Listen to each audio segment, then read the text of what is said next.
যার সামনে ডাব্লিউডাব্লিউ হার মানবে। তো ভিডিও শুরু করার আগে সবাই একটি লাইক এবং নতুন হয়ে থাকলে চ্যানেলটি সাবস্ক্রাইব করে রাখুন।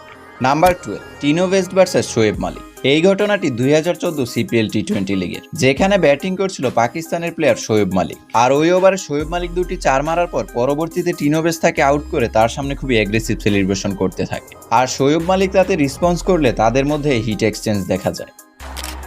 Oh no, this is crossing the line here. Yeah, you can't do that.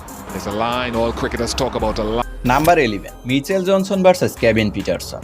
India এবং পাকিস্তানের পর ক্রিকেটের ইতিহাসে one of the greatest rivalry হলো ইংল্যান্ড এবং অস্ট্রেলিয়ার মধ্যে অ্যাশেজ সিরিজ। প্রতিবারই অ্যাশেজ সিরিজে দুই দেশের মধ্যে ক্রিকেট যুদ্ধ দেখা যায়। দুই দলই নিজের সর্বোচ্চ দিয়ে চেষ্টা করে জেতার জন্য, আর এই জেতার নেশায় তাদেরকে ভুলিয়ে দেয় যে ক্রিকেট একটি জেন্টলম্যান গেম। 2013 অ্যাশেজ সিরিজের ইনিংসে ব্যাটিং করছিল কেভিন পিটারসন, আর তখন সাইড স্ক্রিনে অস্বাভাবিক কিছু দেখে কেভিন পিটারসন ডিস্ট্র্যাক্ট হয়ে যায়।